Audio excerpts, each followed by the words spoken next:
आसीन महामहिम उपराज्यपाल जम्मू कश्मीर माननीय श्री मनोज सिन्हा जी स्वयं उपस्थित हैं। आपका अभिनंदन एवं स्वागत है महोदय।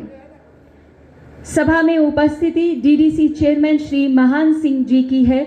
आपका भी हार्दिक अभिनंदन है महोदय। इनके साथ सभा में विराजमान संभागीय आयुक्त जम्मू श्री रमेश कुमार जी का भी हम हार्दिक अभिनंदन है महोदय। इन्हीं के साथ उपस्थिति डीआईजी जम्मू शक्ति पाठक जी की है। आपका भी अभिनंदन एवं स्वागत है महोदय। सभा में हमारे बीच उपस्थित डीसी कछुआ श्री राकेश मिन्हास, चेयरमैन डीडीसी श्री रघुनंदन सिंह जी का भी हम स्वागत करते हैं। जी का भी हम उपस्थिति के लिए आभार व्यक्त करते हैं और अभिनंदन करते हैं। निदेशक श्रुति अवस्थी जी का भी हम हार्दिक अभिनंदन करते हैं। हम सबके बीच उपस्थित ओम अग्निर्ज्योतिर्ज्योतिरग्निः स्वाहा सूर्यो ज्योतिर्ज्योतिः सूर्या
विविधता को बरकरार रखेगा और बसोहली की महान परंपरा की जड़ों को और मजबूत करेगा। जो आज राष्ट्र की विविधता से विविधता में नए रंग जोड़ रहे हैं, उन्हें उनका हक दिलाना ये जम्मू कश्मीर प्रशासन, जिला प्रशासन या मंडलीय प्रशासन की सीधे तौर पर जिम्मेदारी है। सदे हुए हाथों के व्यक्ति को वही सम्मान मिले, इसका प्रयास जरूर किया जाएगा। प्राचीन काल में हमारे संस्कारों में रचा बसा था। सभी संबंधित विभागों को भी मैं कहना चाहता हूं, ये ऐसे काम है जिनमें समर्पण भाव से काम करना चाहिए ताकि इनके संकल्प को हम साकार कर सकें। इसे सामान्य सरकारी कार्य समझ करके अगर हम करेंगे तो जो लक्ष्य हम पाना चाहते हैं वो लक्ष्य हम नहीं प्राप्त कर सकते।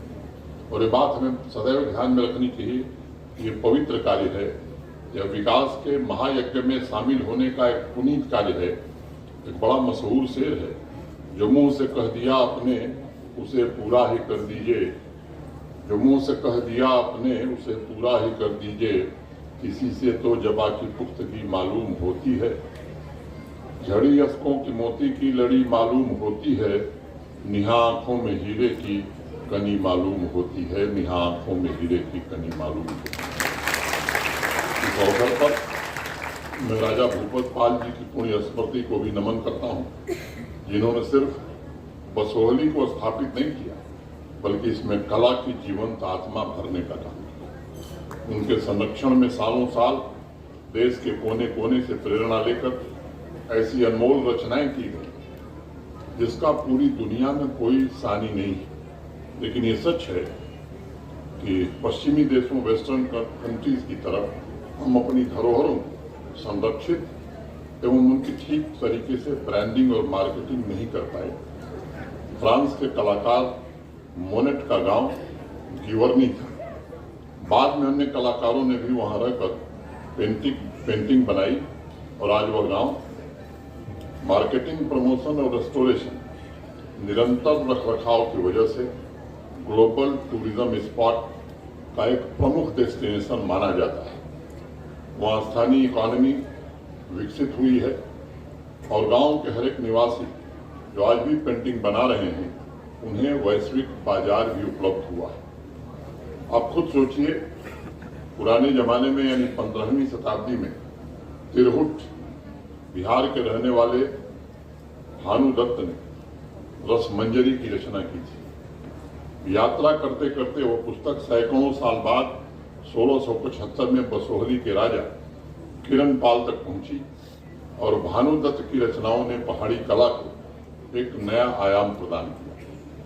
राजस्थानी मिनिएचर पेंटिंग की तरह बसोहली पेंटिंग में सपाट तेज रंग, ओजदार वर्णन, अलंकारिक लिखाई पर्याप्त मात्रा में मिलती है। 20वीं सदी की शुरुआत में अनेक वर्षों तक इसकी स्मृतियां देश के मन से ओझल हो गई थी। मैं आज हीरानंद शास्त्री जी को भी याद करना चाहूँगा, जिन्होंने 1936 में रसमंजरी पर आधारित उन चित्रकलाओं को ढूंढा। उनमें से एक कलाकृति साक्षात दर्शन है, जो हमारे यहाँ जिस विश्वविद्यालय में पढ़ा वहाँ भारत कला भवन में रखा हुआ है और देश और दुनिया के कला प्रेमी आज भी उसे देखने जाते हैं। रसमंजरी की शुरुआत भगवान शिव की स्तुति से होती है।